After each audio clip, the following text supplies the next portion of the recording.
Hello, everybody. So this is another episode of State of Gaming, and this is to do with GamerFest. Now, these are the games I'm going to buy day one. I'm not going to talk everything about it. These are just the games that I'm hyped for, and I will buy day one, or I'm looking at. So the first game is, of course, what they showed was Resident Evil Veronica. Now, within 30 seconds, I'm like, oh, this is the DLC for Resident Evil 9. Oh, no, Resident Evil Code Veronica. So my buddy Colors Angel was like, man, I wish they would have kept Code Veronica, but it was Resident Evil Veronica. And I'm going to play that day one. I never played Resident Evil Veronica, but everybody has this to high regard. I watch videos on it. And I want to at least try and play it, get scared, turn the lights on, go outside. So another game that I'm excited for. They didn't show any gameplay, but if it's like the comics, it's going to be gory. And hopefully it is. That's my only caveat. This is Teenage Mutant Ninja Turtles, or TMNT, since the Turtles is only one. The Last Ronin. I need it to be violent. I need it to be gory. But will I buy day one? I do not know. I'm just looking forward to it because I didn't see any gameplay. Now, this one here. I finally got the chance to play Stellar Blade, and I thought it was a good game. I thought the story was going to be butt. I thought you just have a bottle of lotion right there while playing a game. I was wrong. I was wrong. Yes. Amazing game. The soundtrack, the fighting. Take Bayonetta and elevate it +10. That's what Stellar Blade is, and I'm pretty damn good. So I beat it, got like 98% of the costumes. I'm on my second playthrough, but it really reminded me with the soundtrack of Nier. But that was Stellar Blade. But now this is Stellar Blade Blood Rain. So this one here being it set, I don't know when it's being set or if it's a prequel, but it wouldn't really make sense because I think people in the prequel, like the human race was on the verge of being extinct. So I do not know. So I'm thinking it's going to be the events after the first one because there's cities. It's like a cyberpunk type of city. And then you had the guy with his syringe doing terrorism, turning himself into the monster that we were fighting in the first game. Looked amazing. So the story looks like it's going to be deeper. A new character. I thought that was the sidekick, the hacking girl in the first game, but it's not. She has hands. She up there doing look amazing. She's throwing them hands. Rated E for everyone. Then she had like a little blade on the back end of it. The combos looked better. Everything looks good. Hopefully, this is the three things that I'm looking forward to the game. The same amount, better or more costumes. I want the story for it to really dive deep into the story like the first game, and I want the combat to be even better. Looks like I'm going to get that. There's going to be a day one buy. This one here, I waited a long time. When they said 8 years, I'm like, GTA 6? But no, it was one I actually played on 360. I played it 5 times. What am I talking about? The Wolf Among Us. The Wolf Among Us. The first game. Now take your favorite fairy tale stories and corrupt them. Take your favorite fairy tale innocent stories, Little Red Riding Hood, The Three Little Pigs, Cinderella, Little Mermaid, any fairy tale story you got out there, and just dirty them, just make them dirty.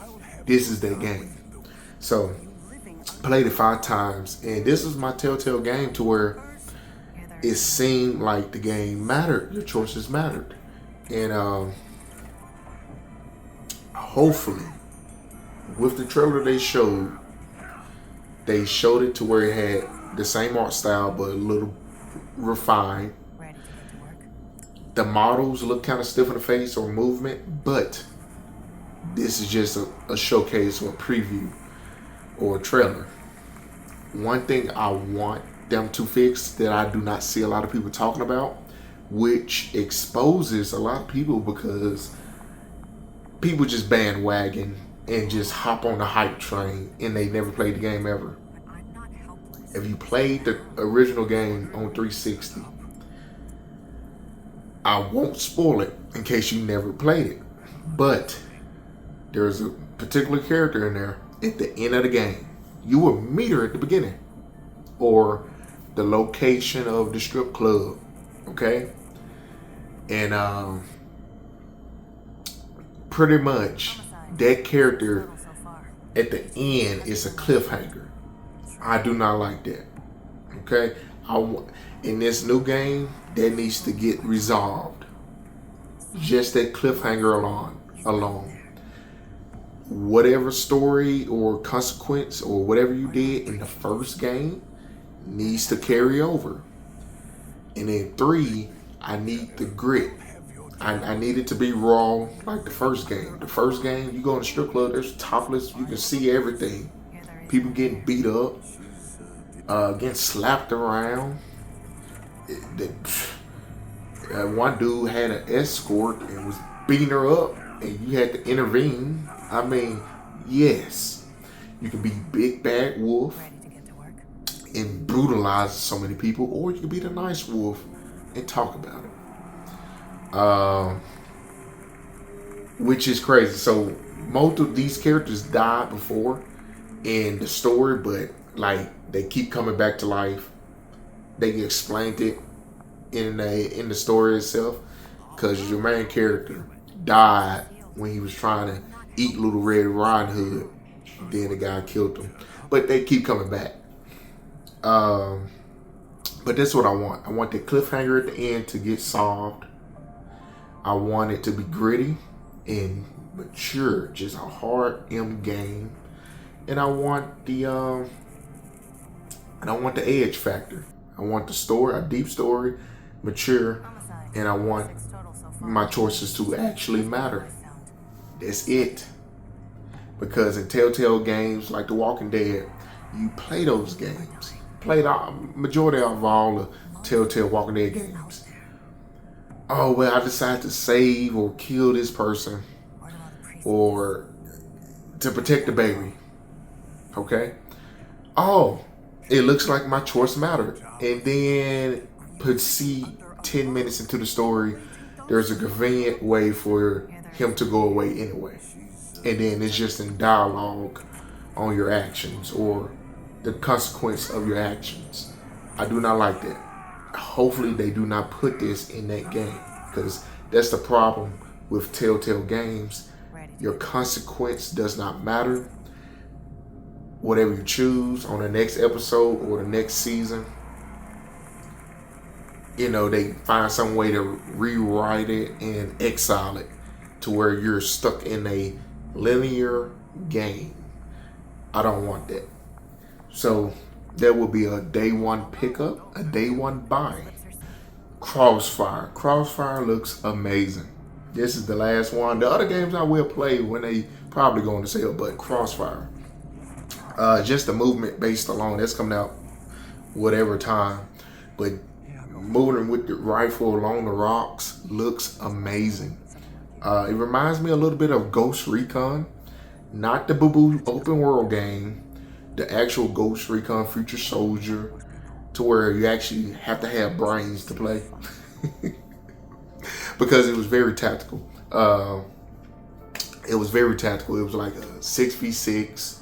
You spawn, one person's defending the objective.